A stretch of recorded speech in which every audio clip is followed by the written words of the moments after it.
y leer el articulito del 8. Compañero.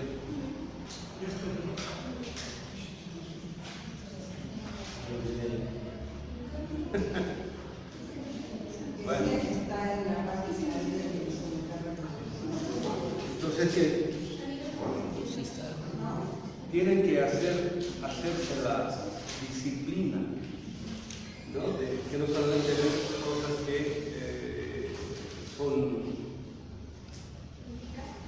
tareas para acá, ustedes ya deben ir leyendo y leyendo una y otra vez, digamos, a lo largo de por lo menos este semestre, debieran haber leído mínimo una vez todo el tomo 1, ¿no? En el siguiente, igual, otra vez, digamos, todo. Digamos en los 2 años que vamos a llevarnos el tomo 1 del Capital, debieron haber leído unas 4 veces, ¿no? Entonces, en la tercera, cuarta, recién les va a empezar a caer el velo de muchas cosas, ¿no? O sea, la primera es, pero tienen que empezar a hacerlo ahorita, ¿no? Y ahorita que están jóvenes, ¿no? Entonces vayan haciéndose esa disciplina. Bien, empezamos. Entonces, del articulito de Dodger, yo lo traje ahora, antes lo había leído solamente en la computadora, o sea, en digital. Acostúmbrense a no leer en digital, sino siempre en físico. El cerebro se relaciona de otro modo con lo físico que con lo... Entonces, hay un detallito que normalmente no se lo menciona, no se dice, no solo respecto a la lectura de Capital de Marx, sino en general, así como uno está leyendo a los grandes pensadores, ¿no? Que yo lo aprendí con varios maestros, y son así detallitos que ni siquiera se preguntan en el aula, sino uno pregunta, digamos, tomando un café, una cena o yendo en el coche, uno pregunta, entonces el docente comenta. Entonces aquí aparece ese detalle, o sea, son detalles de los cuales normalmente un lector o los, entre comillas, marxistas que dan clases, cursos de marxismo, estaba viendo uno de unos españoles, el marxismo hoy ahí en un altario, cuatro señores que dan clases, ¿no? Sí, grandes, pero atroz, pero uno pues, con mucha grandilocuencia, por decirlo. Entonces, bueno, es gente que se relaciona con este tipo de textos como si fuesen objetos. El semestre anterior, o hace 2 semestres, ya hicimos muchos el ejercicio de no tratar al capital como un objeto, ¿se acuerdan? Cuando decíamos, esto es producto de trabajo vivo. O sea, es la objetivación de una subjetivación. Y si yo trato al capital como la objetivación de una subjetivación, la relación con el libro es de otra manera, ¿se acuerdan? La modernidad a todo trata como objeto, ¿no? Entonces, al capital en este caso igual lo tratan como objeto, ¿no? Entonces, conociendo la vida de Marx, ya sabemos que no es un mero objeto, en realidad nada es objeto, ¿no? Pero como estamos en la modernidad y supuestamente estamos enfrente de objetos, todo normalmente se trata como si fuese un objeto, incluyendo al capital o incluyendo la vida de Marx. Uno de los grandes marxistas que está recuperando o que ha intentado recuperar algo que el marxismo del siglo XX ha olvidado es la relación con el tiempo histórico no como hecho, sino como acontecimiento. Ernst Bloch. Entonces, él tiene una reflexión que es muy hermosa y estoy sospechando de que Benjamin toma de él esta idea. Dice, cuando yo me relaciono con la historia o con el tiempo histórico como objeto, lo único que veo son hechos que acontecieron o acontecen independientemente de mi voluntad y que no tienen que ver conmigo y respecto a los cuales yo poco o nada puedo hacer. Voy a poner un ejemplo extremoso.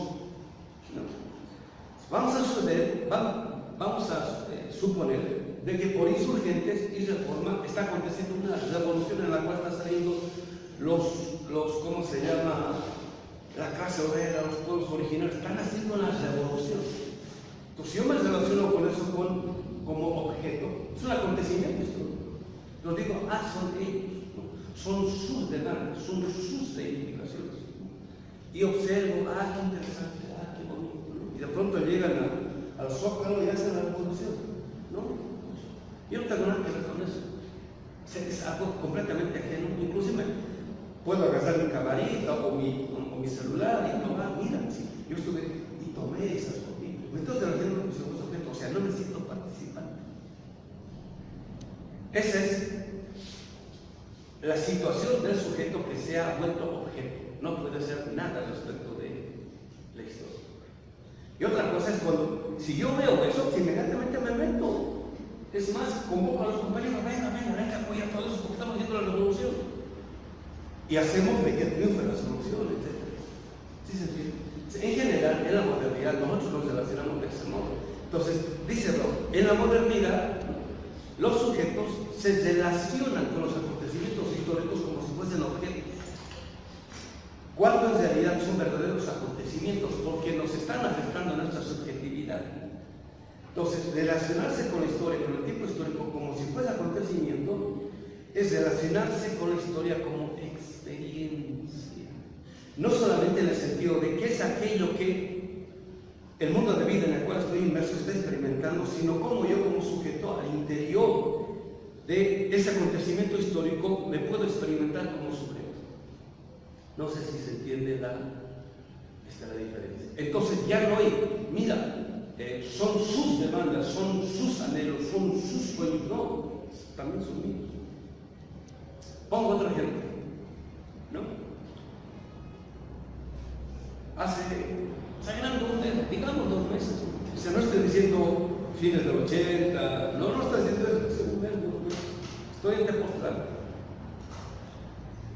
Y bueno, hay varias iglesias, no solamente en el centro, sino alrededor, son iglesias bien típicas, ¿no? Entonces, está una familia o una señora con sus hijitos, y ustedes la miran, parece oaxaqueña, o chiapaneca, o poblana, así, bien mexicanos, ¿no? Pero vestida a la moderna, por decirlo así. Entonces, pasan unos chinelos, están entrando, saliendo. Entonces uno de los niños dice, mira mamá, están entrando, ¿qué es eso? Pregunta, ¿quieres saber? Entonces la mamá dice, son sus costumbres, sus creencias, lo que es, ¿no? O sea, como objeto, o sea, ella no, ella no es mexicana, ¿no? Sí, ella es moderna, ¿no? Ella no tiene eso, o sea, lo está tratando como objeto. No hay relación. Todo trata como un hombre. ¿Sí se entiende? Esa es la subjetividad impotente, es incapaz de actuar en la historia. Eso es lo que dice Ernst. ¿Sí se entiende, compañeros? Esto que estoy queriendo decir. Pero, por ejemplo, o sea, estoy entendiendo que esta es la diferencia entre acontecimiento y hecho. Sí. Pero en el primer ejemplo, porque no si yo fuera un contrarrevolucionario, ahí sí sería válido verlo como un objeto. ¿O cómo lo vería como una Bueno, el contrarrevolucionario que es sujeto interviene para lo contrario. Pero ahí cómo lo vería como acontecimiento, una persona enemiga que se dice. Claro, es un acontecimiento. O sea, puede destruir el proyecto neoliberal, por decir, no, pues hay que intervenir para que esto truene. ¿No? ¿Sí se entiende? Ahí sigue como sujeto. Y es un poco lo que dice la gente de la CIA y el Pentágono. Dicen, nosotros hacemos la historia. Antes de que los cientistas sociales vengan aquí a comentar, ¿no?, qué ha pasado. No, nosotros estamos haciendo la historia. Y quien se ha objetualizado, o sea, pase lo que pase, no tiene nada que ver conmigo, por decir. La alteración ambiental es un acontecimiento que nos involucra a todos. Sin embargo, el discurso de la modernidad todo el tiempo está queriendo convertir en hecho, como si no fuera, aunque nos afecta a todos, nos hace creer que no nos afecta de alguna manera directa. Sí, bueno. Es una batalla constante Sí. de un acontecimiento en donde de verdad estamos involucrados completamente, como dice Quintana, y el discurso lo niega. Sí, bueno, aquí el problema no está con el hecho, está en la forma como concibo el hecho, si como objeto o como acontecimiento. Sí, como objeto lo presenta. ¿No? Una cosa es concebir al hecho como objeto y otra cosa es concebir al hecho como acontecimiento. ¿Sí se entiende? Entonces, el sujeto se relaciona con los hechos como acontecimiento. O sea, si es que yo no tuve que ver directamente con ello, de algún modo ello me va a afectar y entonces tengo que tomar algún tipo de relación al respecto. Y como objeto, yo no tengo nada que ver con eso. Es la idea. Bueno, ¿por qué digo esto? Porque lo normal es leer al capital como si fuese un objeto. No como un acontecimiento. ¿No? Ahora, no estoy hablando solo de el capital, porque el libro, que me puede aparecer como objeto, siempre está al interior de un contexto de realidad. En este caso, un acontecimiento, que lo puedo tomar en tanto objeto. ¿No? Es lo que normalmente sucede. ¿No? Entonces, tomar conciencia del contexto de realidad en el cual estoy ubicado para relacionarme con el capital aquí es fundamental. Algo de eso dice Deutscher en el articulito que hemos colgado en la página al principio. Son detallitos que, por eso siempre digo, ¿no? Hay que tener más categoría para darse cuenta de ello. O sea, ustedes pueden venir aquí al seminario y estar los 5 años, por decir, en relación sujeto-objeto, y no vale de nada. Bueno, son especialistas, nada más, ¿no? Pero ha habido una transformación y todo eso. Entonces dice, en el primer párrafo, dice, las condiciones en las cuales un intelectual polaco joven estudió el capital en los 20 y 30, o sea, las condiciones, ¿cuáles son las condiciones en las cuales ustedes van a leer el capital? Esa sería, o sea, son conscientes de eso, ¿no? He dicho varias veces, ¿no? La década del 90 para la izquierda fue una década funesta. En el momento en el cual se está imponiendo conservativo, existe un tipo de discurso que empieza a entrar en crisis en este siglo, ¿no? A partir del 2000, 2001, 2002, todo eso, y que ahora bueno, ha aparecido, ¿cómo se llama?, con fuerza. Las consecuencias críticas de la imposición de un tipo de visión o relación o concepción de la economía capitalista, porque no es, digamos, el capitalismo de 50, 60, no es el mismo del modelo neoliberal. Entonces, está aconteciendo algo no solamente a nivel local, sino a nivel internacional, ¿no? Esas son las condiciones en las cuales nosotros nos estamos relacionando con ella. Y hay un fuerte discurso desde los centros hegemónicos del poder, de tal modo de que eso acontezca como si no fuese un acontecimiento, sino como si fuese otro asunto más que acontece, es, digamos, más o menos irrelevante. Entonces, bueno, ustedes no están viviendo la época de Deutsche, no estoy diciendo de Marx, estoy diciendo de Deutsche, pero en otro artículo, y también otros estudiosos de Deutsche dicen, la época, el contexto histórico en el cual trabaja Deutsche el capital es una época que nadie se lo puede quitar en el sentido de que es tan convulsa, digamos, si ustedes quieren, tan revolucionaria, tan altamente política, que sin ese contexto no se entiende el tipo de protección que tuvo el capital. Por eso es que la peor época para apropiarse del capital fue la década del 90. En una época, digamos, bien contrarrevolucionaria a nivel mundial. No fue la misma que la década del 60 o del 70, por decirlo.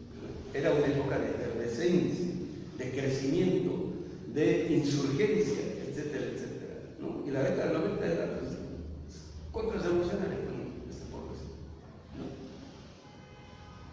Entonces, todo ello tiene que ver con el tipo de lectura que uno va a ver, y a veces uno es inconsciente de eso. Entonces dicen, no, tengo que aislar, ¿no? Entonces se van a la punta del cerro y en vez de estar leyendo al capital desde la realidad, se alejan de la realidad. Entonces, no, se me voy a ir a la punta del cerro. Fueron muy diferentes de todas aquellas condiciones que estaban prevaleciendo en muchos otros países en el occidente. Dice Deutsche, el viejo orden social estaba tronando delante de nuestros ojos, ¿no? Fines del siglo, bueno, ya estaba a principios del siglo XX. Este era un dato de la existencia que afectaba a todos y del cual nadie podía escapar. Dice, mi propia infancia y adolescencia fue sacudida por estos acontecimientos una vez y otra vez. Yo crecí en Cracovia, en un pequeño pueblo entre Auschwitz y Cracovia.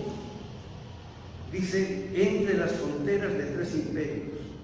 Y como niño de 10 y 11 años, yo estaba viendo cómo se caían una tras otra varias dinastías. La dinastía de los Romanov, de los Habsburg, de los Hohenzollern, ¿no? Veía cómo, anteriores siempre, ¡pum!, se cayó. Se iba cayendo el PRI, ¡pum!, se iba cayendo el PAN, ¡pum!, se iba, y así. Digamos, dinastías que parecían, o oligarquías que parecían eternas.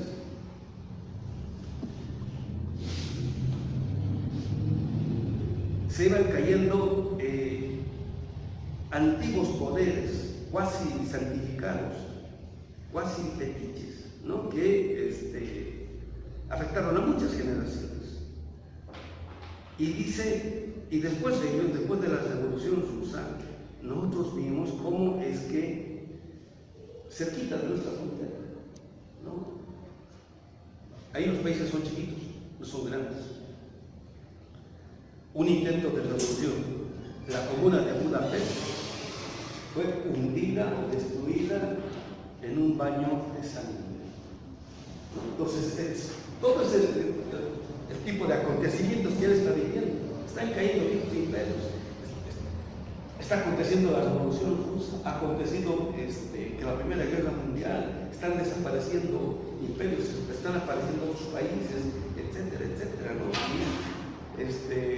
Aparte estaba leyendo otro tipo de textos en los cuales ahí es donde apareció esta polémica entre Rosa Luxemburgo y Lenin, donde Lenin aplaude mucho la independencia polaca, en contra de la cual estaba Rosa Luxemburgo, porque ella distinguía muy bien entre los nacionalismos de derecha y los nacionalismos de izquierda. Entonces, cuando triunfa, por decir, la revolución polaca, burguesa, por decir, y se vuelve país, aplaude Lenin, ¿no? Porque ya no está bajo los poderes imperiales anteriores, etcétera, etcétera, y critica eso mucho, ¿cómo se llama? Rosa Luxemburgo. Entonces, ¿no?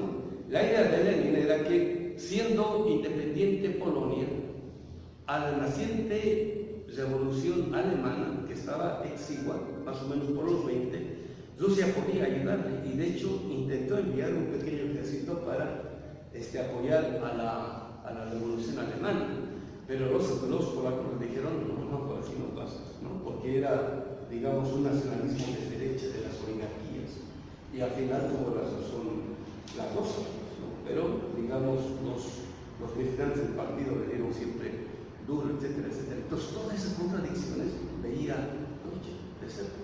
Y es el contexto en el cual él lee o se apropia, digamos, del contenido del capital.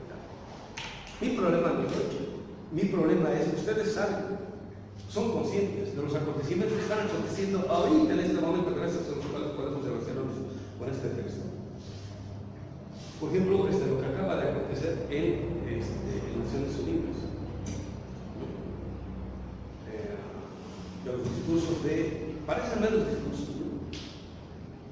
De Díaz-Canel, de Maduro, ¿no? Del propio Evo, en el Consejo de Seguridad, y el modo como reaccionan los gobiernos de derecha, ¿no?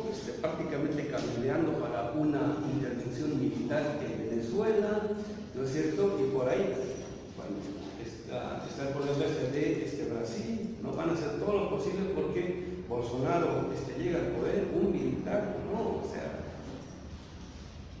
su vicepresidente, que es también un ex militar, ¿no? En público dijo así a algunas mujeres, ¿no? Por decir, yo no te violé porque no te merecí. O sea, un misógino, ¿no? Bolsonaro acaba de anunciar de que su secretario de Economía va a ser un expresidente del banco o de un banco no sé qué, ¿no? Entonces, que le preguntan, ¿no? ¿Cuál va a ser su política económica? Y dice, mire, yo no sé nada de economía. Así que yo he designado a ese señor para que sea mi futuro ministro o secretario de Economía, ¿no? Y es un extranjero. O sea, el tipo no sabe nada y se está metiendo a... Es gravísimo eso, un ex así, fascista, por decirlo. Que si llega a la presidencia y le digan, pues, el Pentágono hace una visita a ¿cómo se llama?, a Venezuela, nada raro, inclusive a Bolivia, y por toda la riqueza, digamos, petrolera, gasífera que hay, etcétera, etcétera, ¿no? O sea, de todo ese contexto somos conscientes. ¿Sí se entiende, compañeros? Entonces, cuando uno lee situado un texto como es una lectura distinta, es ponerse en relación no solamente con la historia, sino en este caso con este libro como experiencia, como acontecimiento. No es una lecturita más. ¿Se entiende esto que yo quiero decir? ¿No? Y los grandes han trabajado así de ese modo.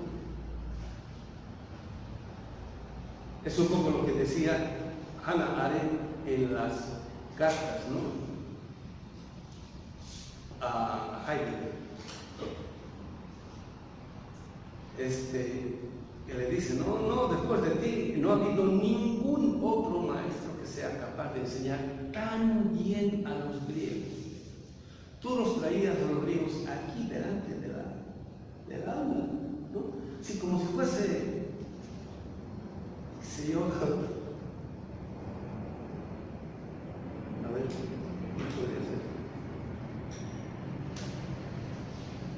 Como si fuese el periodista de la jornada, lo traías aquí y empezamos a hablar, a platicar, ¿no?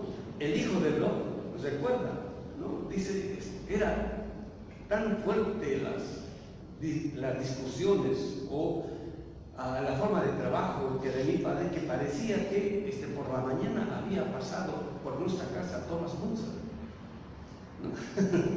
¿Sí se entiende? Entonces, tener esa capacidad de diálogo, se toma esto como si fuese fuego, no como si fuese fuego. ¿Se entiende, compañero? Y eso no se enseña.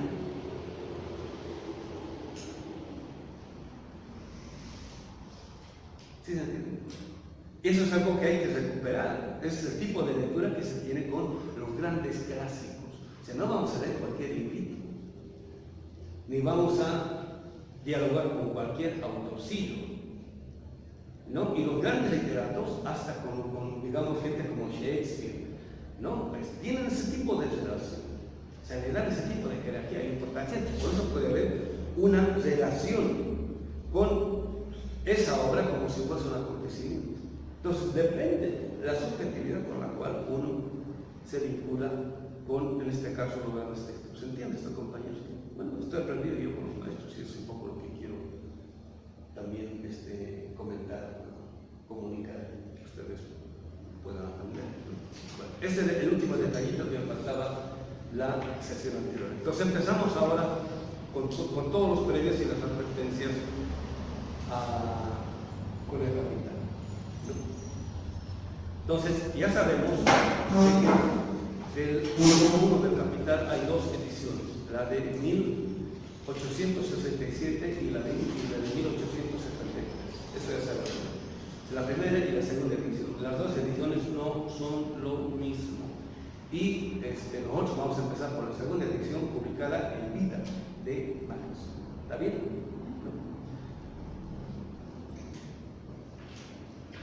¿No? Ha tenido en vida de Engels, tercera, hasta 1890, otras 2 ediciones más, ¿no? Y bueno, prácticamente han habido solo producciones ya, ¿no? O sea, en alemán. Después de eso han habido ediciones en inglés, en francés, en ruso, ¿no? Y después de ello en español. Y he estado revisando yo esta versión del siglo XXI. Entonces, como todos tienen acceso más fácil al del siglo XXI, he decidido yo conducirle por el siglo XXI, ¿no? Sin embargo, como ha salido esta nueva edición, la de España, siglo XXI, entonces voy a ir comparando. Y he encontrado una corrección a la cual los editores de acá no dicen absolutamente nada. Que no dicen que estamos corrigiendo uno que otra palabrita, no, nada. Siempre parece copy-paste, por decirlo. Pero yo estoy viendo algunas palabritas claves y han modificado. Y me parece mal que no digan, estamos modificando la traducción. Entonces, yo por eso ya estoy con el original, estoy con esta versión de la mexicana y tal vez haya, o sea, un despiste, por decir, o un desliz, o una corrección de mala intención, por decirlo. Ahí es todo. Yo ya no, porque esa palabra no aclara, confunde, y es un lugar claro, ustedes van a ver, ¿no? Entonces ahí no nos vamos a hablar en cómo se llama. O sea, ya tenemos el alemán, no solamente sino también ¿cómo se llama? El del medio. ¿Está bien, compañeros? Bueno. Entonces, Marx publica, cuando sale en 1867, una primera, publica con un prólogo o introducción. Prólogo. Es el prólogo a la primera edición. Entonces, tanto acá en el Capital publicado por el Dietz, ponen aquí en alemán cómo aparecieron las tapas de los libros. Me parece que está mucho mejor en el del Mega, porque parece fotocopia. Esta es la portada del libro, la primera edición de tomo 1 del Capital, ¿cómo se llama? En ruso, 1878.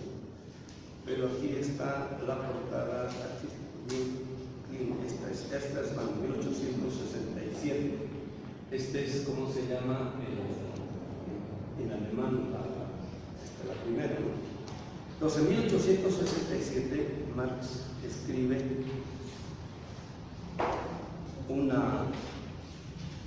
un prólogo. El prólogo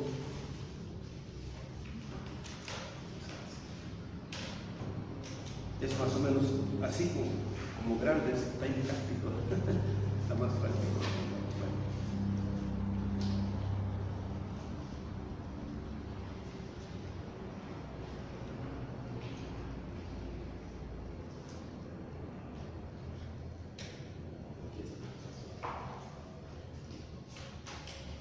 Dice en la edición de ustedes, en la página 5, del siglo XXI, ¿no?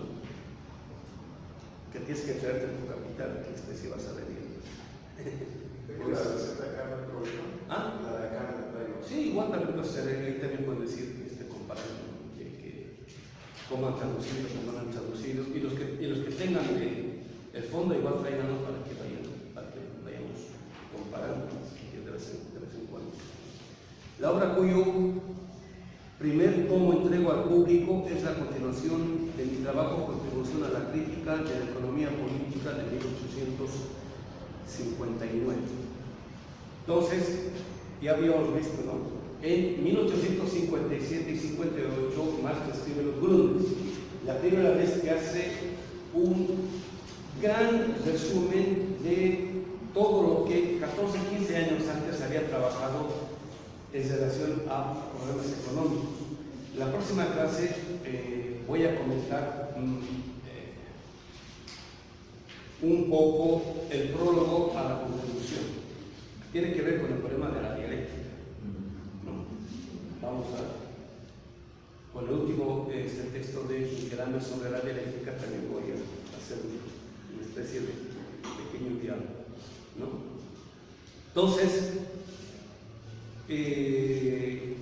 ahí dice Marx por qué es que después de sus artículos sobre el robo de la leña y demás, ¿no?, él decide hacer una revisión en profundidad del estado del pensamiento físico hasta ese entonces, ¿no? Y eran Hegel y los jóvenes hegelianos, o sea, el problema filosófico, porque él dice, había reflexiones económicas y políticas relativas a la ciencia política y a la economía, ¿no?, que en Alemania, cuando le metían reflexiones filosóficas a la economía y a la política, dice Marx, eran chapucerías, o sea, de filosófico no tenían absolutamente nada, ¿no? Entonces dice, por eso yo hice el intento de revisar, a ver, porque él ya había tenido su primera formación hegeliana y, digamos, de los jóvenes hegelianos o de los alumnos de Hegel, ya había tenido eso, ¿no?, mientras estaba haciendo el doctorado,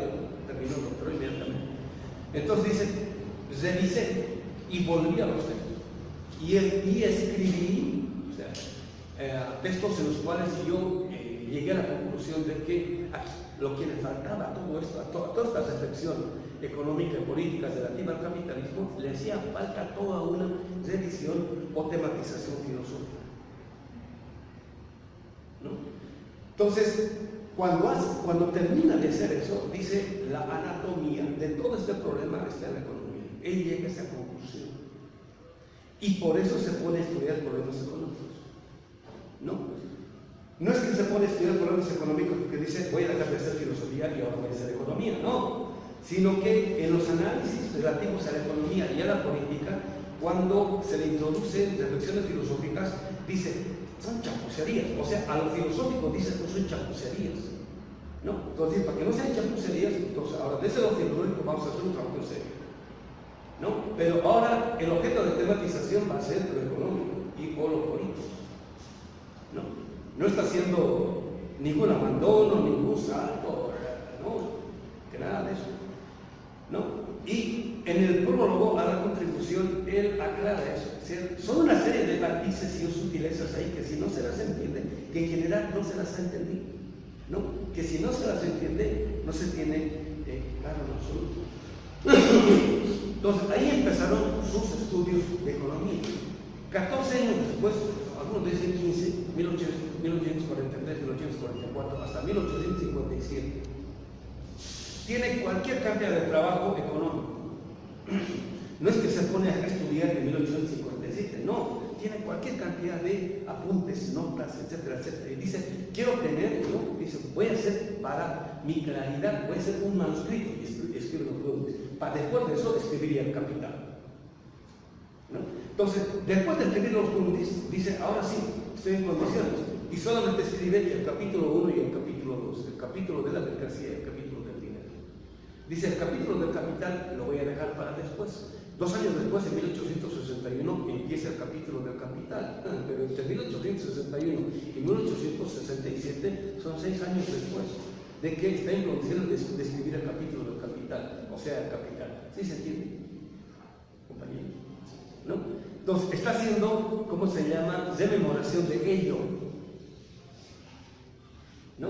Entonces, lo que Kautsky decía de que los conflictos del 61 63 era la parte histórica de la teoría falso, ¿no? Termina, sale publicado la contribución y ahí dice, ahora voy a escribir el capítulo del Capital. Es el Capital, ¿no? Y termina de escribir eso y dice, ahora estoy en condiciones, y escribe el manuscrito. los escritos del 63 al 65. Termina de escribir eso y recién dice absoluta condición. ¿Sí se entiende? Sigue habiendo, ¿no? Ascenso del abstracto concreto, al abstracto concreto, ¿no? Entonces, otra vez, la obra cuyo primer tomo entrego al público es la continuación de mi trabajo, contribución a la crítica de la economía política. O sea, sería la contribución, el capítulo de la mercancía, del dinero y ahora del capital. Pero esto es el prólogo a la primera edición. Le van a hacer muchas observaciones, etcétera, etcétera, y va a rehacer completamente el capítulo 1 para la segunda edición. Pero este es el prólogo a la primera edición. La prolongada pausa entre comienzo y continuación se debió a una enfermedad que me ha quejado durante años e interrumpido una y otra vez mi labor. Ahora, eso es cierto, sí, eso es cierto, pero también el tema, ¿no? Pues otra vez, digamos, quien conoce la vida y la obra, además, es tan densa, ¿no? Tan rica en sutilezas, etcétera, etcétera, que no es ponerse una sentada y escribir, ¿no? Que la cosa es muchísimo más complicada. En el primer capítulo del presente tomo se resume el contenido de ese escrito anterior. Entonces ponen pie de página 1, eso está pasado al final como epílogo, porque va a reescribir completamente ese primer capítulo. Más abajo de este párrafo, se suprimen ahora por entero, naturalmente, las secciones sobre la historia de la teoría del valor y del dinero. Con todo, el lector del escrito precedente encontrará en las notas del capítulo primero nuevas fuentes para la historia de dicha teoría. O sea, no es solamente revisión de textos o nuevos textos que hayan aparecido, sino es reflexiones a partir de las cuales uno se puede relacionar de otro modo con las teorías que tratan el problema del valor y o del plusvalor.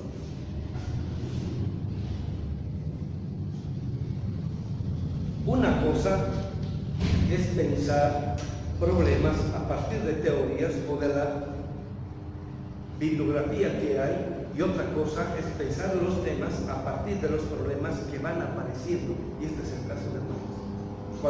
Cuando se refiere a fuentes, no está hablando necesariamente de bibliografía que hay, sino de nuevos problemas que están apareciendo. ¿Sí se entiende? Son las fuentes a partir de las cuales acontece el pensamiento. Tercer paso.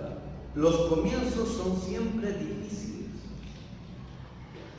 O sea, este comienzo para el capital es difícil, no solamente para él. O sea, entre 1843, 44 y 1867, ¿cuántos años son? ¿No? Entonces, después de casi, ¿cuántos años? ¿25 años? ¿Ah? No, pues desde 1944. 44, 54, 64, más de 20 años. ¿No? Después de más de 20 años, bueno, está en condiciones él, ha estado en condiciones él de escribir, ¿no? Digamos, algo medianamente está claro para él, porque va a rehacer el texto. Los comienzos son siempre difíciles, y esto dije para todas las ciencias, ¿no? Ahorita vamos a hablar del concepto de ciencia, ¿no? Cuando Marx habla de ciencia, no está hablando del mismo concepto que de ciencia se tiene en el siglo XX, especialmente después de la Segunda Guerra Mundial, ¿no? Quien ingenuamente crea que Marx se está refiriendo a la concepción que de ciencia ha producido la escuela de Popper en adelante es literal ingenuo. O sea, ni siquiera el positivismo. Lo peor del pensamiento analítico. El mismo Marx dice, la comprensión del primer capítulo y en especial de la parte dedicada al análisis de la mercancía presentará por tanto la dificultad mayor. El propio Marx está diciendo, el capítulo 1 es el más complejo.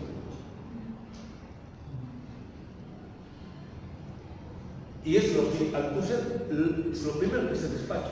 Eso no sirve. Eso no es Marx.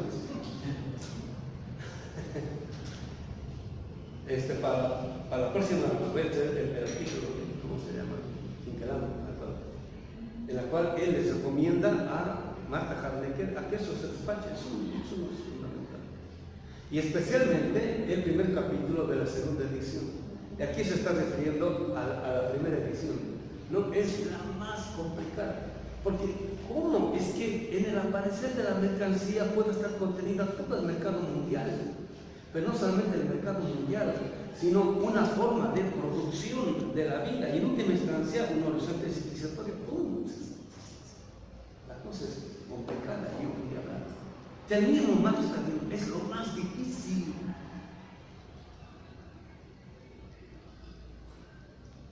Entonces, ¿quién agarra toda esa parte y se lo despacha o la lee ingenuamente de buenas a primeras como quien está cumpliendo con un deber?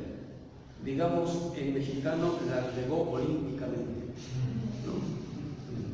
La comprensión del primer capítulo y en especial de la parte dedicada al análisis de la mercancía presentará por tanto la dificultad mayor. Entonces vamos a entrar ya directamente a problemas de orden metodológico, porque la reflexión que estamos haciendo es bien metodológico epistemológica. Ahorita vamos a hacer, bueno, no ahorita, sino de varias formas, de varios modos, vamos a intentar mostrar la diferencia que hay entre la reflexión metodológica y la reflexión epistemológica. Entonces, Marx, la idea de ciencia que tiene Marx es dialéctica, ¿no? Cuando habla de ciencia y utiliza la palabra análisis, que es lo que está queriendo decir, sobre todo que es en función dialéctica, ¿no? Que es lo que está queriendo decir. Entonces, en la fenomenología del espíritu, Marx muestra el modo como es que la conciencia habitual y cotidiana se eleva del entendimiento al autoentendimiento y de ahí a la razón, o sea, a lo científico. En el análisis, o mejor, en el tipo de tematización, en el ámbito del entendimiento, ¿cómo se llama? En el mundo de la vida cotidiana, se enfrenta ante la realidad es en términos de análisis. Así es como se empieza la modernidad. ¿Por qué? Porque la relación que se entabla es entre sujeto y objeto. O sea, un sujeto que se relaciona, bueno, en primera instancia me parece como extraña esa cosa. Por eso me aparece como objeto. Pero el hecho de que aparezca como objeto no quiere decir que lo sea en sí mismo, ¿no? Entonces, el análisis, bueno, aquí, en este plano, todo me parece como objeto. La mercancía, al principio, aparece como objeto. Entonces, la forma de la tematización es el análisis. Entonces, de ahí hay que remontarse a aquello que está por supuesto. Y no tiene que ver solamente con la conciencia o el entendimiento, sino tiene que ver con la autoconciencia. Y la forma de la tematización es la reflexión. Varias veces vamos a hablar de esto. Entonces dice, la comprensión del primer capítulo, en especial de la parte dedicada al análisis de la información. Entonces, los análisis se hacen con categorías, con utensilios, con herramientas. ¿no? Entonces, él mismo va a decir, en el ámbito de lo que sea la filosofía o las ciencias humanas, nosotros no disponemos de instrumental quirúrgico, por eso, ¿no? Para poder hacer análisis de lo que estamos tematizando, sino conceptos y categorías. Con ellos se hace análisis, ¿no? La conversión del primer capítulo y en especial de la parte dedicada al análisis de la mercancía presentará por tanto la dificultad mayor. Lo está diciendo Marx. Lo mismo dice Dussel, ¿no? Y lo mismo dice Hinkelhammer. ¿Por qué dice Dussel esto?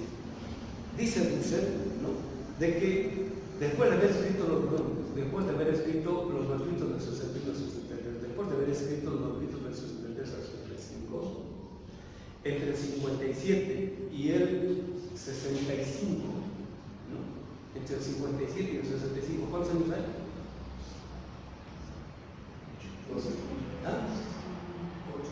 8 años, ¿no? Entre el 57 y el 65 son 8 años, ¿no? Entonces, Marx tiene 8 años de trabajo intenso, gracias al cual él está preparado para escribir la primera edición de todo el Capital, o sea, para empezar, digamos, por el capítulo de la mercancía. Es uno de los más abstractos. ¿Sí se entiende? O sea, Marx está muy elaborado, muy desarrollado, muy sofisticado, ¿no? Y por eso es que, para quienes han estado en el curso sobre los Grundrisse, se van a dar cuenta, ¿no? Aquí Marx está dando, por supuesto, así como hace Dussel. Vienen a sus clases un montón de cosas, son detalles fundamentales que él les da, por supuesto. Dice tanto que está cansado, que ya, vayan a mis obras, ¿no? Y él se va al resultado.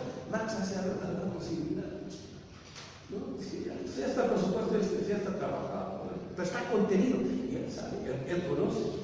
Él maneja el movimiento de cómo es que ha llegado a ese tipo de definiciones o a ese tipo de redacción. Es un poco lo que dice Deutsche, ¿no? Dice, tiene una Marx, ¿no? Tiene una pluma tan sofisticada. Dice, cuando uno se pone a trabajar, esto es algo que decía mucho Hugo Seneca en sus reflexiones relativas a Marx y a Bloch. Él decía, cuando uno trabaja de verdad, a fondo y en serio, pensadores como Marx, lo que uno aprende de verdad no es tanto el contenido de esto, sino una forma de reflexionar, una forma de hacer uso del lenguaje, una forma de hablar acerca de la realidad con precisión, una forma de relacionar acontecimientos que suceden y acontecen a lo largo de la historia. Eso es lo que uno aprende. Entonces, Marx lo tiene clarísimo. Entonces, todo eso está, por supuesto, ya en la forma y del modo como él está escribiendo. Presentará, por tanto, la dificultad mayor. Entonces, como va a presentar la dificultad mayor, fíjense lo que dice Hinkelhammer. Quienes tienen el índice del capital, véanse al índice, ¿no? Dice Hinkelhammer: todo tomo 1 está dividido en varias secciones, ¿no? Desde la primera hasta la sección séptima. Dice Hinkelhammer: en mi opinión, dice, el capital como un todo artístico está escrito hasta el capítulo 23 de los 25, ¿no? En el 24 y el 25, que es el problema de la acumulación originaria. ¿Se acuerdan ustedes cuando estábamos en los Grundrisse? Marx desarrolla, ¿no?, cómo es que el capital 2 presupone al capital 1, el capital 3 presupone al capital 2, cómo es que el capital 1 pone las condiciones de posibilidad para que aparezca el capital 2, el capital 2 pone las condiciones de posibilidad para que aparezca el capital 3, el desarrollo del capital 2 presupone la caducidad del capital 1, el desarrollo del capital 3 presupone la caducidad del capital 2 y así sucesivamente, ¿se acuerdan? ¿No? Entonces llega un punto en el que dice, bueno, entonces ¿cómo aparece el capital 1? ¿Se acuerdan? ¿No? Porque para que haya capital 2 y capital 3 tiene que haber capital plenamente, de lo contrario sería imposible, pero ¿cómo aparece el capital 1? Y ahí le aparece el problema de la progresión originaria. No le llama así y se va a las formaciones precapitalistas, se chispotea, ahí se le chispotea, hemos visto. Pero después estamos en aquí ya tiene la cosa clara. Entonces, por eso dicen que este es el problema histórico, a partir del capítulo 24 en adelante. Pero hasta el capítulo 23 está el todo artístico. Y vamos a perseguir esa sospecha de él, o esa hipótesis de él, y en parte creo que tiene el fondo. Entonces, él dice, en la sección séptima, a partir del capítulo 24, está la parte histórica, pero digamos, el todo artístico, conceptual, dialéctico, ¿no? Expositivo en sentido dialéctico de modo explícito es hasta el 23, ¿no? Pero la fundamentación filosófica de lo que sea el capital está en la sección primera hasta el capítulo 3. Dice, ese es el texto más filosófico de Marx.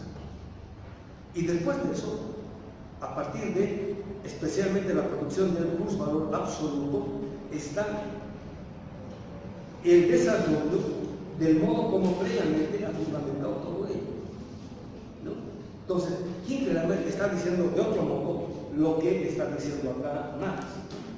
El primer capítulo, bueno, antes de la segunda edición, los 3 primeros capítulos en el primer capítulo, y después de eso va a desarrollar Marx todo eso. Entonces, cuando dice, va a presentar la dificultad mayor, es donde está, digamos, lo filosófico. ¿A quién le aparece lo filosófico? ¿Quién tiene categorías para leer problemas filosóficos? Y quien no tiene ese tipo de categorías, pues no le aparecen solamente cuestiones económicas. ¿Sí se entiende, compañeros? ¿No? Porque si no tengo categorías filosóficas, ¿no?, de origen dialéctico, y a su vez marxistas, está difícil. No se da pie con bola. ¿Se entiende esto, compañeros? Entonces, por eso mucha gente, ¿no?, jóvenes, jovenzuelos, ¿no?, dicen, no, que la economía, no, por eso estoy en economía, y se va a la economía, ¿no? Pero en economía lo que aprenden no es economía marxista, sino que aprenden economía moderna, o sea, burguesa, y con eso quieren ir a estudiar capital, y no, es completamente distinto, ¿verdad? Entonces, cualquier cosa por decirlo. O sea, no han tenido toda la formación que presupone la preparación del contenido de las categorías que ha tenido Marx. ¿Sí se entiende, compañeros, lo que estoy diciendo? Ahora, ¿por qué estamos hablando así? Porque, bueno, hemos hecho el recorrido que hace Dussel y Kinkelhammer para descubrir todo esto. Entonces, una vez que descubrimos todo esto, podemos llegar a esto y decir, ahora, Marx está hablando de esto en este sentido. La comprensión del primer capítulo, en especial de la parte dedicada al análisis de la mercancía, presentará por tanto la mayor dificultad, porque es el momento gracias al cual o me quedo acá o me elevo o me remonto. Y lo normal es que la gente se quede aquí, o sea, se queda en lo económico, en el sentido burgués, o sea, en el sentido moderno. ¿Sí se entiende? Y no entiende el problema de los adultos. Todo es complicado salir de acá, ¿no? O sea, salir de la cosa, en tanto que cosa, y remontarme a aquello que está por supuesto. Porque hay algo que está escondido en el aparecer de la mercancía. Y cuando intentemos ir a aquello que está escondido en el aparecer del ser humano, que está el trabajo del ser humano, que está por supuesto en el aparecer de la mercancía, la cosa es más complicada todavía. Y eso, en general, el 99.99% de los marxistas no han llegado. Es un poco a lo que queremos llegar. ¿Sí se entiende, compañero? Bueno, espero que sea más inteligible, especialmente a los que han estado los semestres anteriores. ¿No hay? En el Estados Unidos.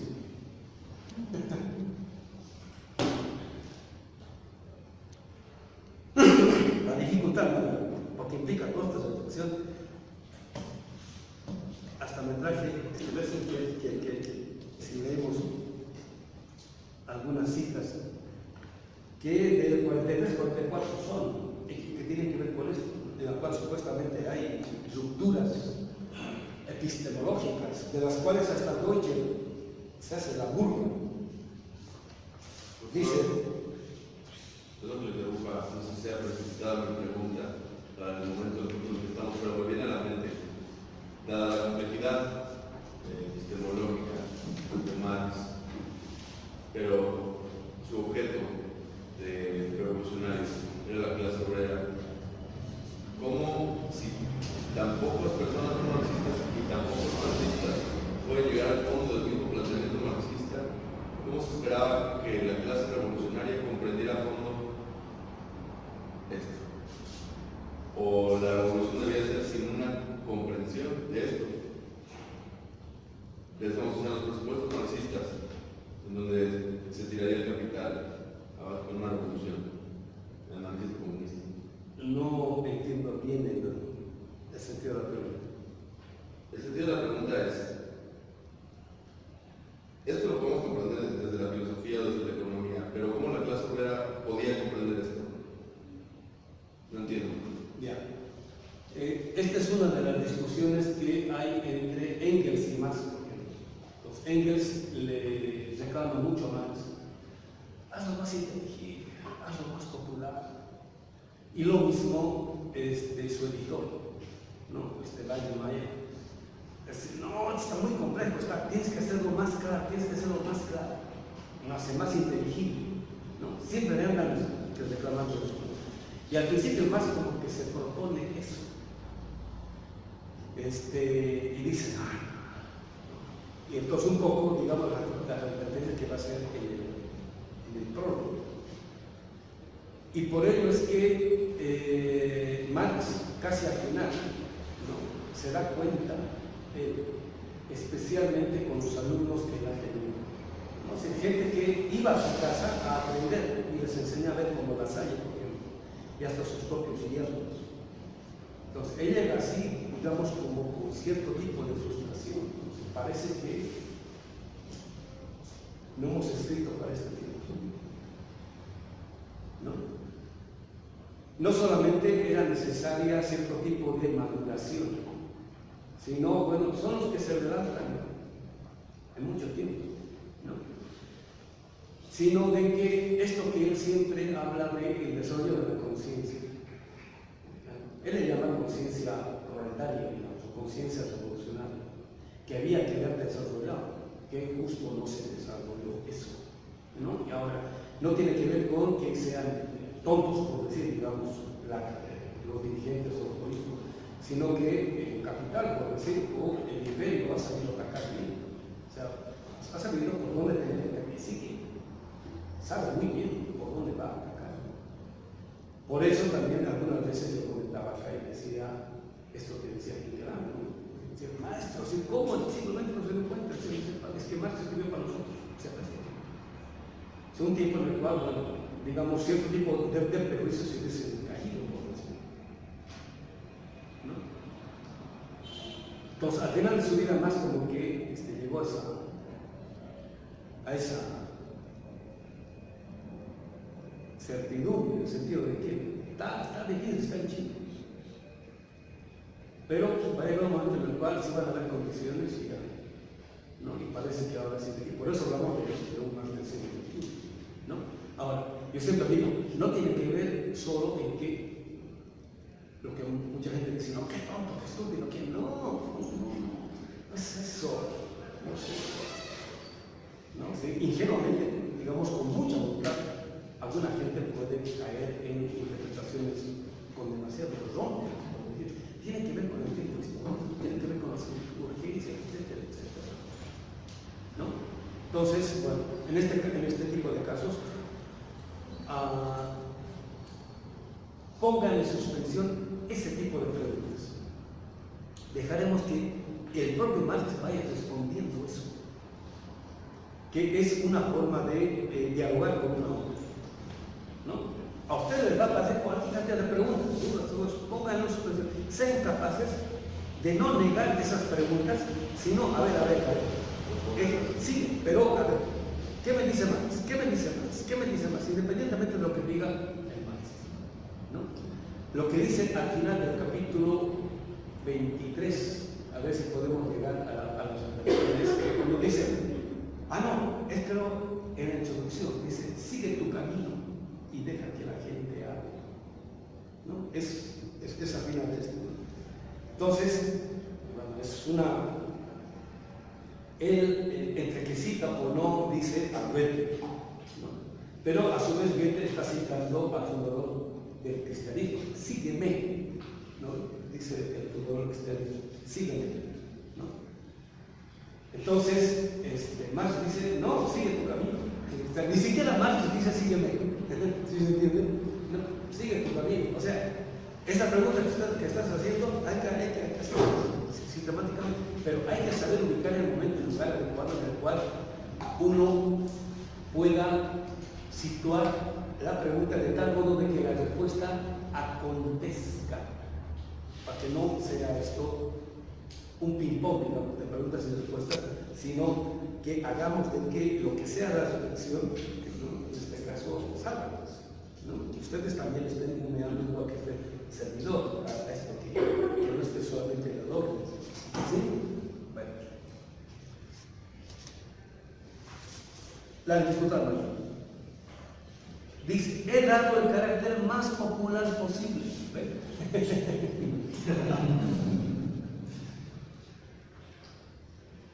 El problema es la clase obrera.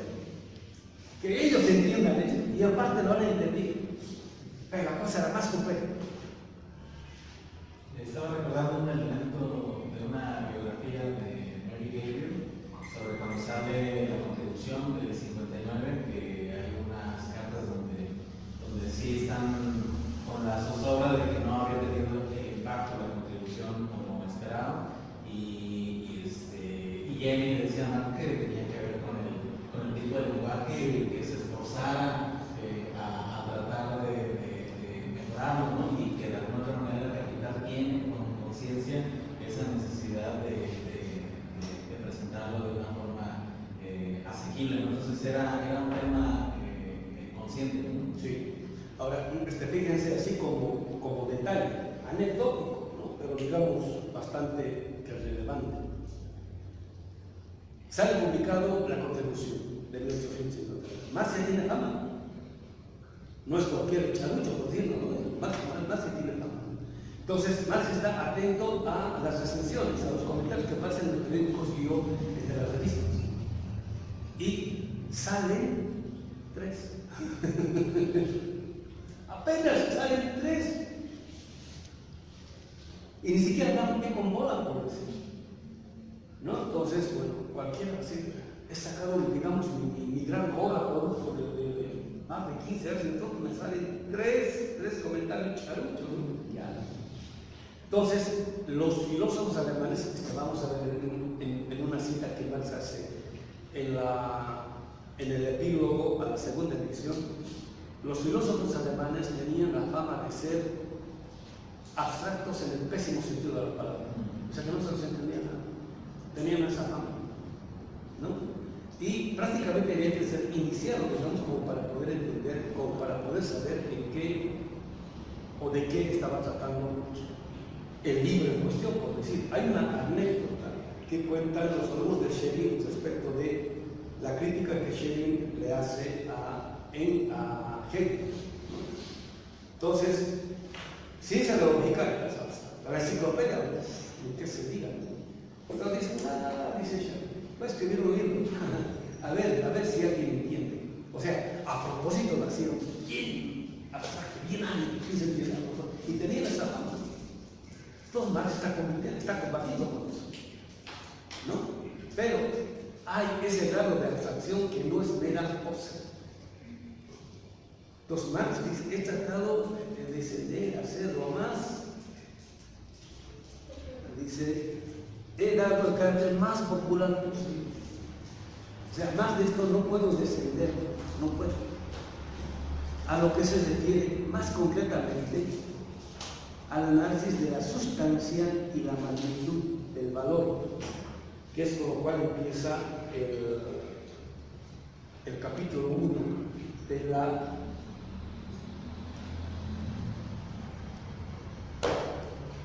mercancía.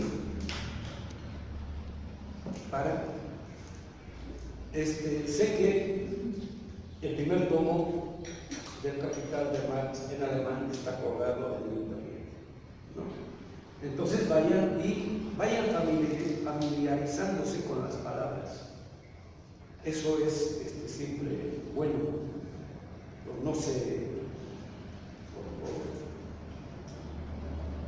Sí, aquí está. Entonces dice Verb, Substanz, Verb, Grosse, ¿no? El Verb es el valor, la sustancia del valor y Grosse la magnitud o el tamaño del valor en el capítulo de la mercancía. O sea, la sustancia, lo cualitativo, lo que está contenido en la mercancía, y el Grosse, la magnitud, lo cuantitativo que está contenido en la mercancía. La cantidad no es tan fundamental en el análisis filosófico, en el análisis científico en el sentido del siglo XX, sí, ¿no? En cambio, lo cualitativo, que es lo que no trabaja, digamos, el pensamiento crítico del siglo XX, para Marx es lo más importante, lo más difícil, lo más complicado, lo más complejo.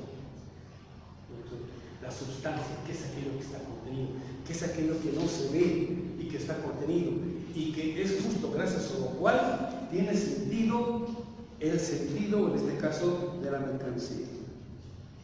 He dado el carácter más popular posible a lo que se refiere más concretamente al análisis de la sustancia y magnitud del valor. La forma del valor, cuya figura acabada es la forma del dinero. Entonces, vamos a ir anunciando aquello a lo cual Marx está refiriendo. El valor, ¿no?, tiene su forma y tiene su contenido. El valor tiene su forma. Y la expresión de la forma del valor, ¿no?, sigue siendo una relación formal, todavía no está haciendo alusión al contenido. Y aquí en este caso el contenido va a ser siempre la dimensión del problema más complicada. Profesor, dice dinero. ¿Perdón? Dice dinero. Sí. Dice, la forma de valor cuya figura acabada es la forma del dinero. ¿Sí se entiende, no? Si el dinero sigue siendo la forma, no el contenido. Es sumamente simple. O sea, la forma es simple. El problema es el contenido. Ese es el problema. Yo no veo el contenido, ¿no? Es como los fundadores de la ciencia médica, ¿no? Cuando agarran a los cuerpos, ¿no?, los destazan, están buscando el alma. No se encuentran, lo único que se ve es pura forma, por decirlo, pura cantidad. No hay. Entonces aquí dicen que ¿cómo se llama aquí? No es sustancia. ¿Cuál sustancia? Aquí no hay nada. Lo podemos destornar todo eso, pero está contenido, aunque no aparezca. Dice literalmente, acostúmbrense a este tipo de lenguaje. Es una presencia ausente.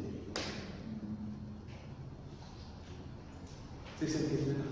Es una presencia ausente, ¿no? Él pone el ejemplo. Cuando al esclavo lo están tratando como esclavo, él siente de modo presente lo que se le está negando, lo que para el capitalista no aparece, que él ser humano.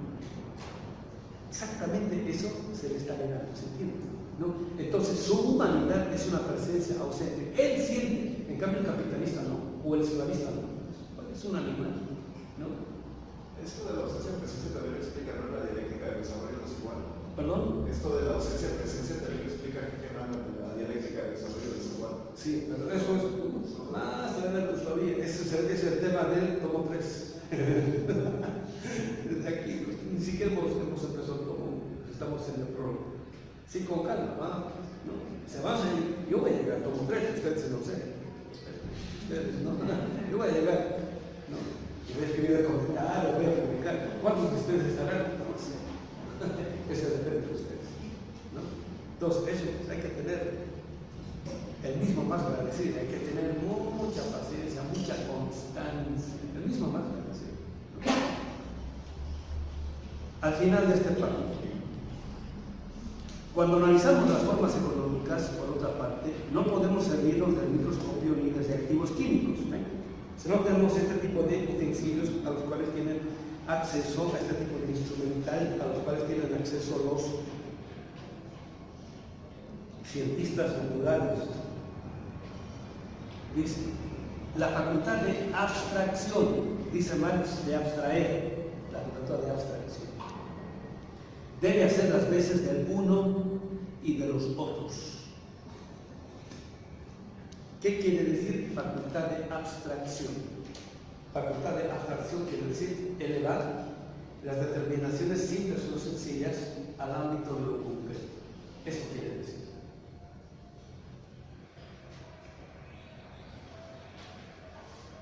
¿No?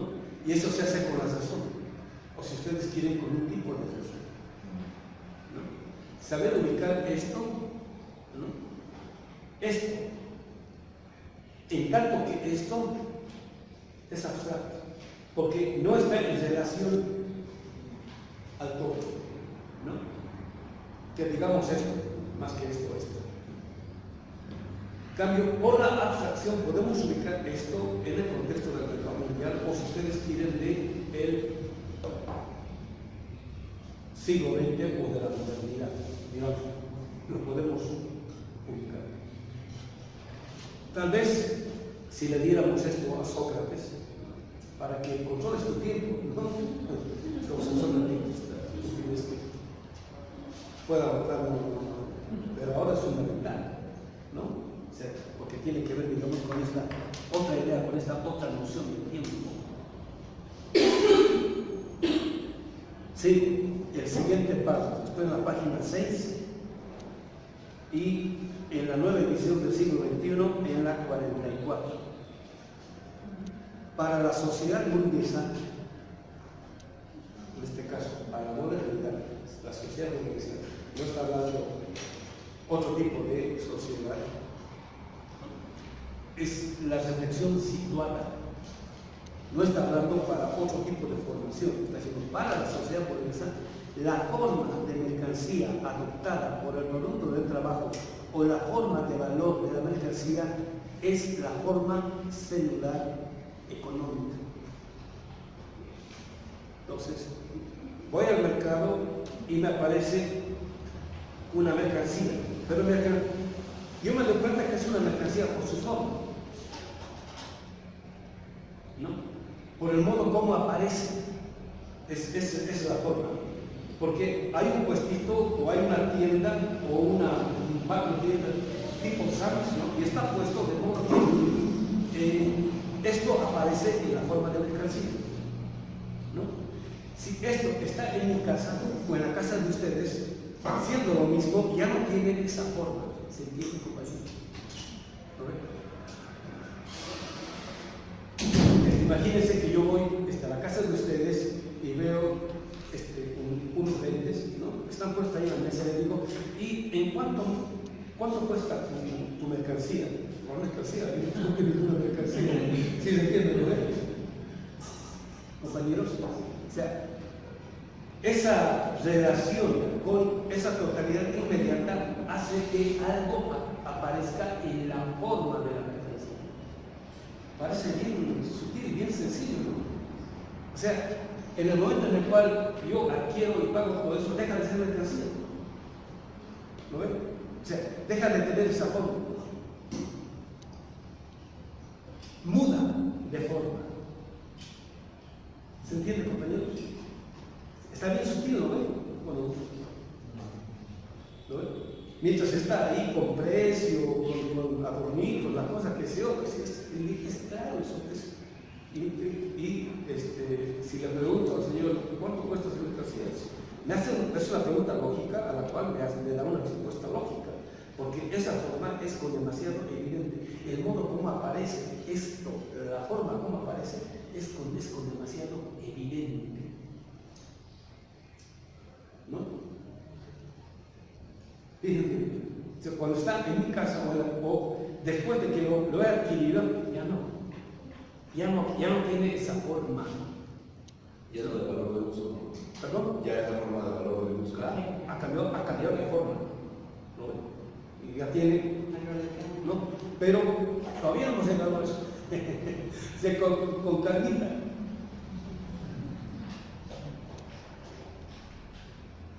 Esa es la forma celular. ¿No? Ahora, a lo que les decía en los números, ¿no? Entonces, ahora vamos a estar utilizando otro, por ejemplo, decía, la determinación.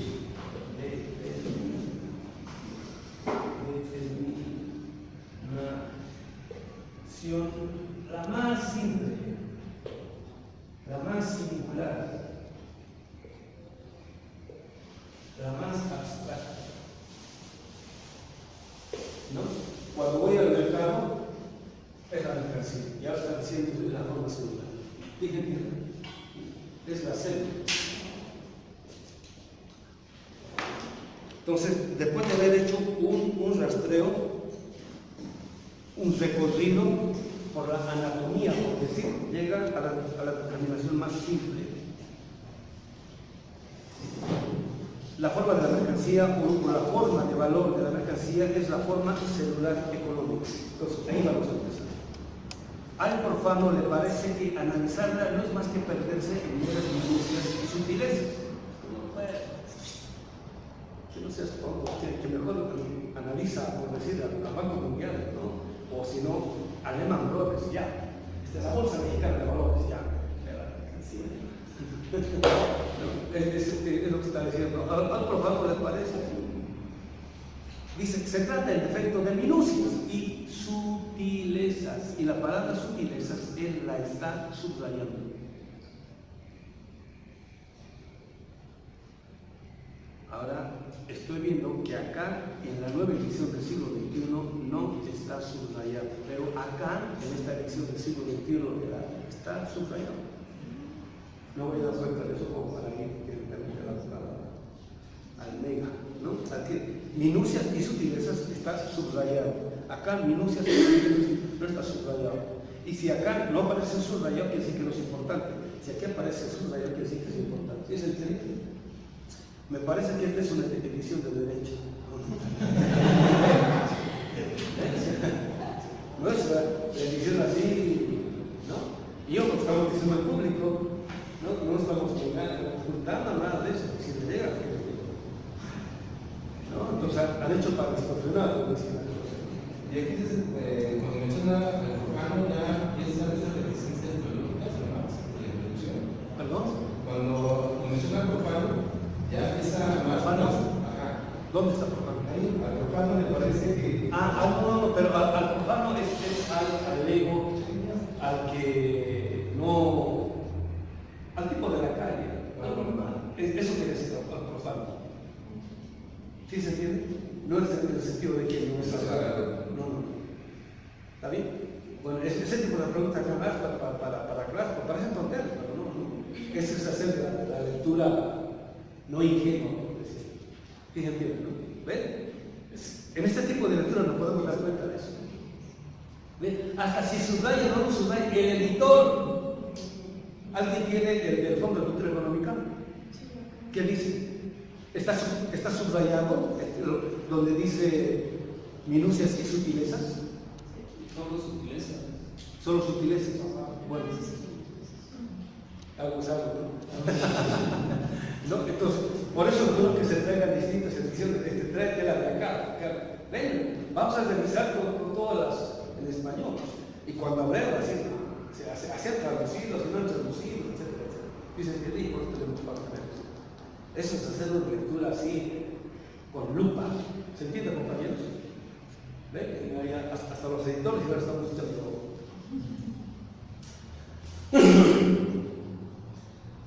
Pero de la misma misma manera que es a ellas la que se consagra la anatomía microbiológica.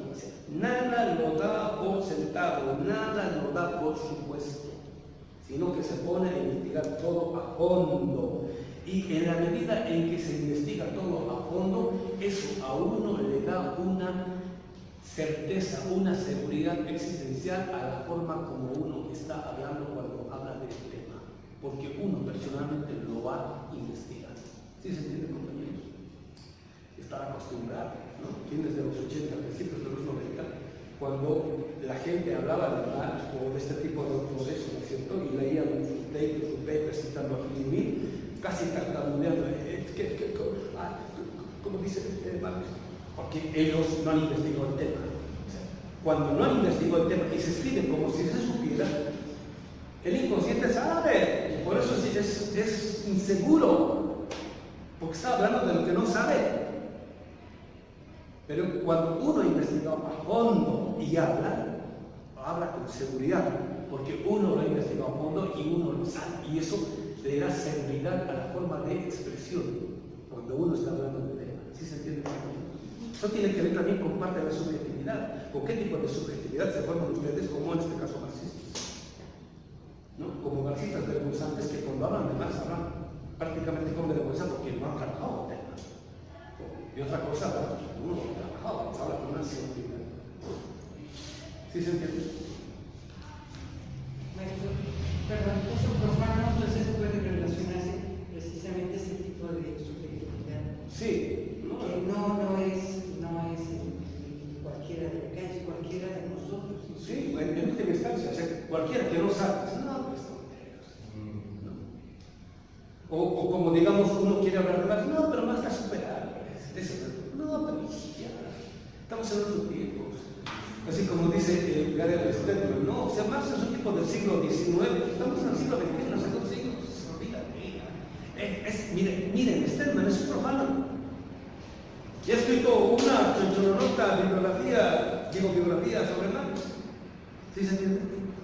Alguien metió su máximo podemos apoyarlo. Y eso uno se da cuenta hagan el ejercicio.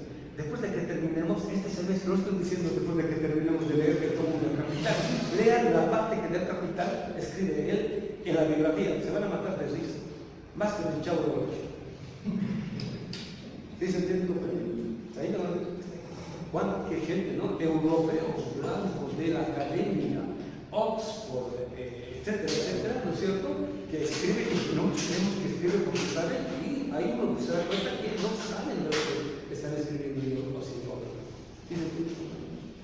Ahí es donde empiezan a caer cualquier cantidad, sin ser de coloniales, ahí se empieza a caer todo eso.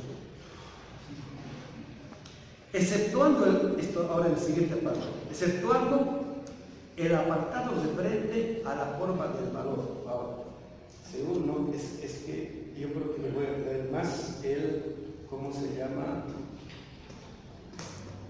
El del Mega. No es mi impresión, por eso no me trae. En el del Mega está numerado las líneas.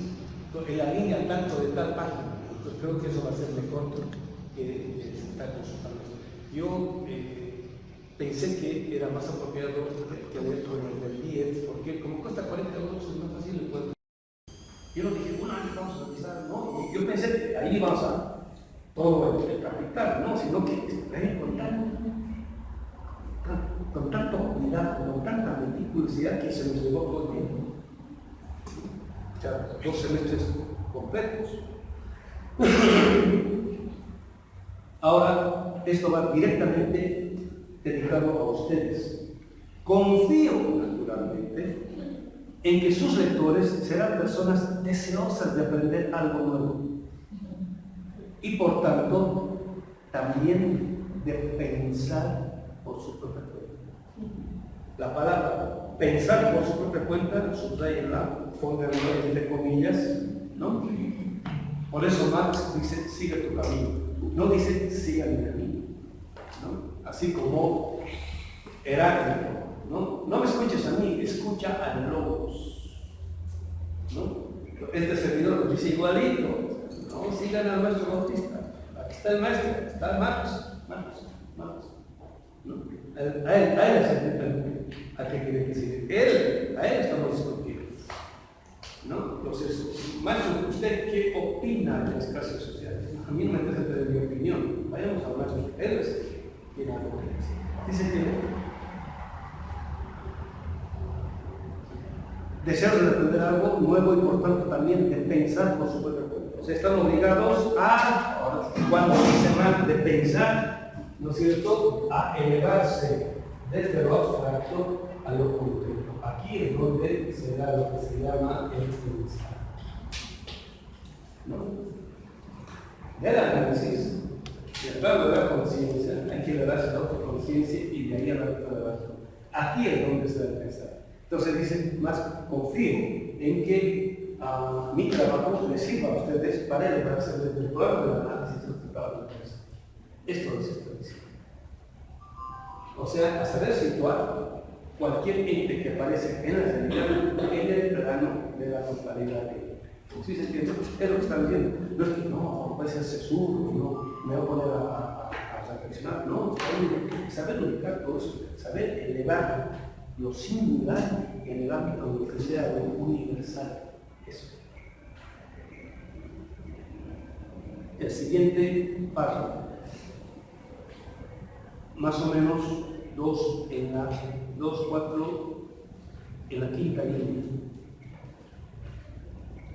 2.4, sí, en la quinta línea. Aquí sigo en la página 44. Dice, lo que he de investigar en esta obra es el modo de producción capitalista y las relaciones de producción e intercambio a él correspondientes. No está diciendo voy a estudiar las leyes de todo modo de producción, no. Está diciendo lo que he de investigar, ese es mi problema de investigación. Lo que he de investigar en esta obra es el modo o la forma o la manera de producción capitalista y las relaciones de producción e intercambio a él correspondientes. Entonces, este primer tomo, ¿no?, lleva como subtítulo, libro primero, el proceso de producción del capital. El libro segundo, el segundo tomo, es el proceso de circulación del capital. Y el tercero es la circulación vista en el proceso global, que sería el problema del mercado mundial. Entonces, lo que hay que investigar en esta obra es el modo de producción capitalista y las relaciones de producción y intercambio correspondientes. En el aparecer de la mercancía, especialmente hoy, ya está contenido todo eso. Está contenido, pero no aparece todavía. Está contenido. Y él va a empezar a señalar las posibles relaciones que usted puede decir. La neurobiología, por ejemplo, está destacando ahora una limitación, por decir, de la forma de tematización o de trabajo o de investigación que se producía antes, por ejemplo, de las células. Entonces, lo normal era, digamos en este caso, una neurona, agarrar una neurona o un grupo neuronal y abstraerlo y ver cómo se comporta. Pero dice, eso está, no difícil hacerlo, cosa que se puede hacer, pero lograr una comprensión de lo que sea, digamos en este caso, una neurona o un grupo neuronal es prácticamente, ¿cómo se llama?, imposible, porque una neurona o grupo neuronal, cuando están al interior del cerebro y a su vez el cerebro en un cuerpo viviente, tiene del 100% de relaciones posibles, digamos un 90 o 95 relaciones, ¿no?, que están aconteciendo. Cuando yo abstraigo, cuando yo las saco de eso, pierden muchísimo más de la mitad de las relaciones con las cuales actualmente se está desarrollando. O sea, el conocimiento que se pueda tener es prácticamente nulo, o sea, posible, porque se ha perdido todo tipo de relaciones gracias a las cuales se podía tener. Entonces, Marx ha investigado el modo de desdelación o desdelaciones contenidas o que hay entre una mercancía con el todo. ¿No? Entonces todo eso está contenido en el momento en el cual va a hacer aparecer a la mercancía. ¿Sí se entiende esto que quiere decir? Entonces por eso la abstracción puede quedarse en una mera abstracción, ¿no? Y no lograr una comprensión, que es lo que habitual y normalmente, digamos, se hacía, cosa que el pensamiento dialéctico no lo puede hacer. La sede clásica de ese modo de producción es hasta hoy Inglaterra. Entonces, Marx ya empieza a darse cuenta en la década del 60, ¿no?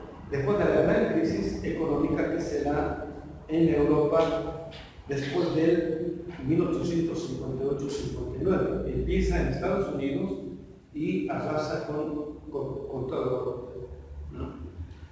Entonces empieza a darse cuenta cómo es que la economía capitalista, de haberse desarrollado fundamentalmente por su necesidad clásica en Inglaterra, empieza a moverse hacia Estados Unidos, ¿no? Pero eso es, digamos, no hay muchos elementos como para poder mostrar eso. Entonces, parece que, lo subrayo entre comillas, que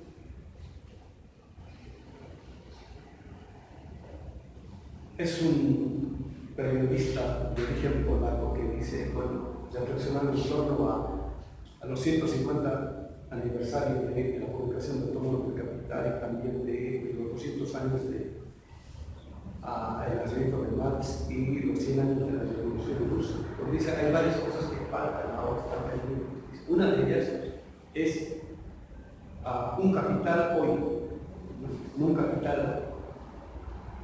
O sea, el capital es el estudio clásico, digamos, del capitalismo, pero, digamos, parte de lo que haya sido o es, digamos, el capitalismo clásico, en este caso Inglaterra. Pero ahora se ha desplazado hacia Estados Unidos y se ha desarrollado de modo exitoso, por decirlo. Entonces, pareciera que las condiciones radicales no se hubiesen dado en Inglaterra, sino en Estados Unidos, ¿no? Y, o sea, hace falta uno más en Estados Unidos que haya desarrollado eso, ¿no? Entonces, él lanza esta hipótesis, ¿no? Porque por eso voy a traer aquí la colación de las hipótesis de los marxistas negros. Marxistas negros no en el sentido de que sean negros que se han estudiado a Marx, sino que han desarrollado a Marx de modo negro. O sea, han desarrollado un marxismo negro. ¿Sí se entiende? Se pasa una sutileza. Porque para estos marxistas negros, el marxismo del siglo XX es un marxismo blanco, de los blancos. ¿Sí se entiende? No, yo no entiendo. O sea, ¿cuál sería la diferencia? Ahí está bien. No es fácil. Entonces, ellos dicen de que en el terreno del capitalismo, el prejuicio del punto de vista social está muy intrínsecamente unido, digamos, al problema. Especialmente en el desarrollo no solamente de la localidad con una perspectiva burguesa, sino con una perspectiva social, o sea, con superioridad, digamos, del blanco respecto de negro, ¿no? Y que eso también se ha dado en el marxismo.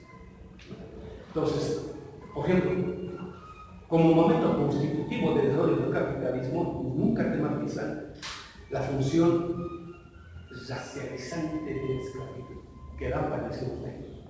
Entonces, cuando ellos sacan el tema, ellos desarrollan esta hipótesis, ya no como un marxismo normal, sino como un marxismo de los negros, ¿no?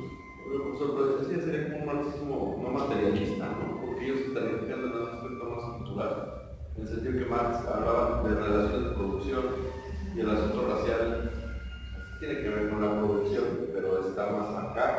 La cosa es complicadísima.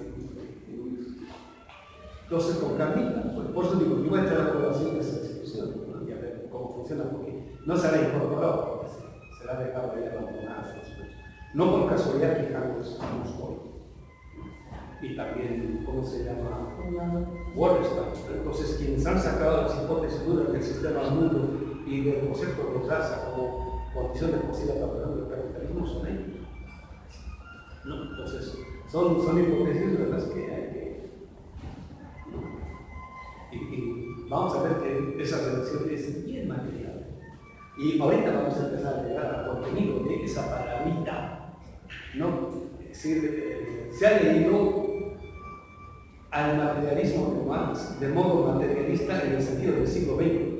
Y Marx habla del materialismo, pero del modo como se habla del materialismo del siglo XIX, que tiene que ver más con las relaciones prácticas e intersubjetivas entre los seres humanos que de relaciones cósmicas.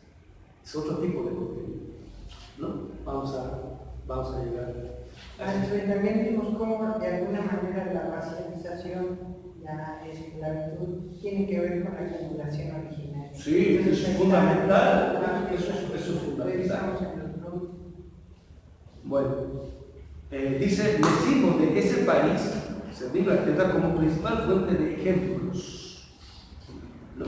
Que mamá desarrollada, que además tiene una buena biblioteca, una muy buena información, etcétera, etcétera. Entonces, sirve como una sede clásica como para poder entender un problema que está haciendo. Él está situando, él está diciendo, yo estoy partiendo del capitalismo industrial desarrollado. No. ¿Cómo se ha dado el norte? Está ubicado, está situado. ¿Está bien? Bueno, compañeros, se nos acabó el tiempo. No, él termina diciendo, pero si el lector alemán se encogiera de los trabajadores No. es un poco... Vamos a empezar que la siguiente clase con eso, porque eso no solamente tiene que ver con los alemanes, tiene que ver con nosotros. No tiene que ver con la clase, el tiempo histórico como acontecimiento. Estaba en Inglaterra, en Alemania, entonces esa situación de acontecimiento y ya lo está diciendo. Sí, está muy bien. Entonces, vamos a la siguiente semana. Ya vamos a empezar, ¿eh?